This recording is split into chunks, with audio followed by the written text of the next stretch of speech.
Assalamualaikum warahmatullahi wabarakatuh. Pada kesempatan kali ini, kami akan memaparkan materi mengenai nyeri kepala dan migrain. Namun sebelumnya, saya akan menjelaskan sedikit tentang apa itu swamedikasi. Swamedikasi adalah pengobatan yang dilakukan oleh masyarakat secara mandiri yang dapat membeli obat tanpa menggunakan resep dokter. Obat-obat yang digunakan untuk pengobatan swamedikasi hanya terbatas pada obat bebas dan obat bebas terbatas. Obat-obat ini tersedia di apotik sehingga memudahkan pasien atau masyarakat untuk membeli obat. Saat pasien datang ke apotik, tenaga teknik kefarmasian atau asisten apoteker akan menanyakan siapa yang sakit, gejala apa yang dirasakan, sudah berapa lama, dan tindakan apa yang dilakukan sebelumnya. Setelah itu, tenaga teknik kefarmasian akan menyiapkan obat yang tepat untuk pasien, dan saat penyerahan obat, apoteker akan memberikan informasi mengenai indikasi obat, aturan pakai obat, dan efek samping obat. Itulah materi singkat tentang swamedikasi. Selanjutnya ada beberapa poin yang akan kami bahas mengenai nyeri kepala dan migrain.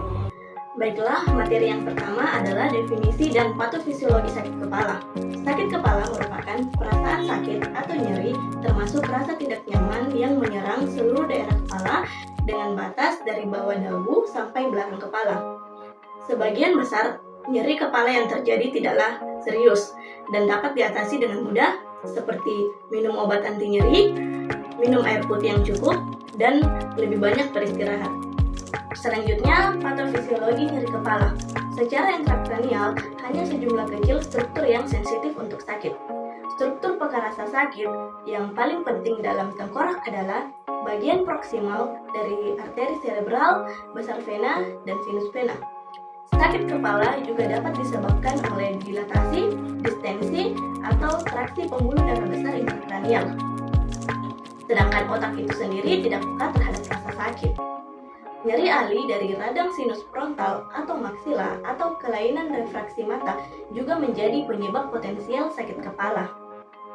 Arteri kulit kepala dan otot juga mampu mencatat rasa sakit dan telah terlibat dalam patofisiologi migrain dan tipe ketegangan sakit kepala.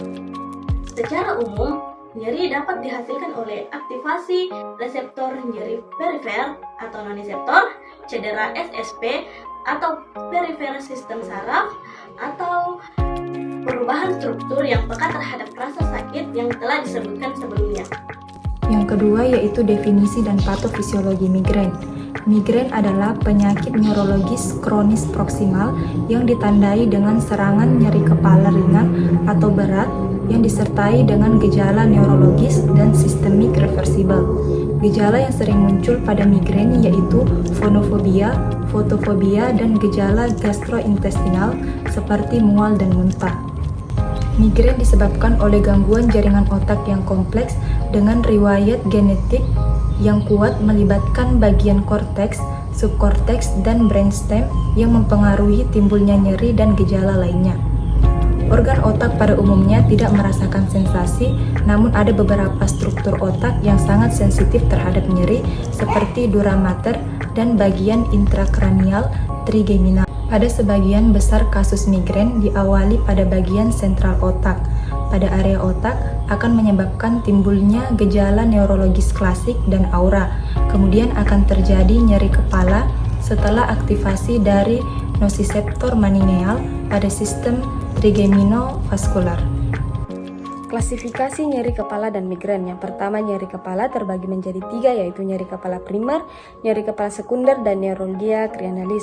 Nyeri kepala primer adalah nyeri kepala yang tidak jelas, yang terdapat kelainan anatomi atau struktur dan sejenisnya. Contohnya nyeri kepala tension dan migrain.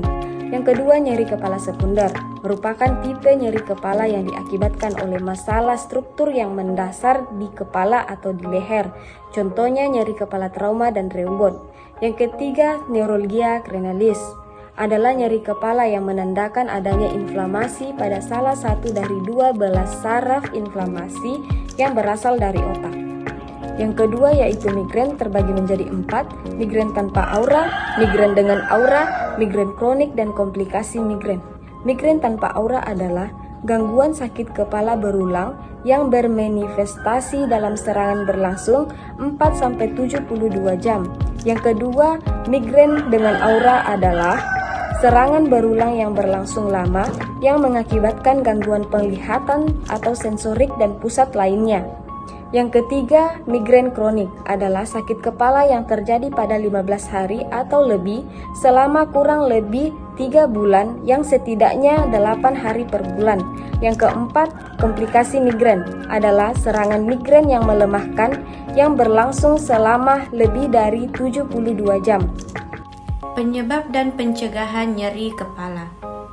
Nyeri kepala disebabkan oleh inflamasi atau iritasi pada struktur yang mengelilingi otak. Berhubung otak sendiri tidak memiliki serabut saraf nyeri, maka segala sesuatu yang berada di atas bahu, baik leher, tengkorak, maupun wajah, dapat menyebabkan seseorang mengalami nyeri kepala. Dan pencegahan nyeri kepala itu sendiri yaitu dengan cara mengubah pola hidup seperti berolahraga secara rutin, memakan makanan yang sehat dan teratur, mengurangi stres, dan menghindari pemicu terjadinya nyeri kepala yang telah diketahui. Kemudian yaitu penyebab dan pencegahan migrain. Beberapa faktor atau pemicu yang dapat menyebabkan migrain yaitu riwayat dalam keluarga. 70-80% penderita migrain mempunyai anggota keluarga yang dekat dengan riwayat migrain juga. Perubahan hormon estrogen dan progesteron khususnya pada wanita pada fase menstruasi. Rangsangan sensorik seperti bau yang menyengat, dan yang terakhir kebiasaan merokok dan minum alkohol. Migrain dapat dicegah dengan cara mengurangi hipertensi, mencegah kelelahan fisik, mengurangi makanan seperti keju, coklat, alkohol, dan lain-lain, mengatur pola makan, mengurangi stres, dan tidur secara teratur. Yang terakhir yaitu pengobatan nyeri kepala dan migrain.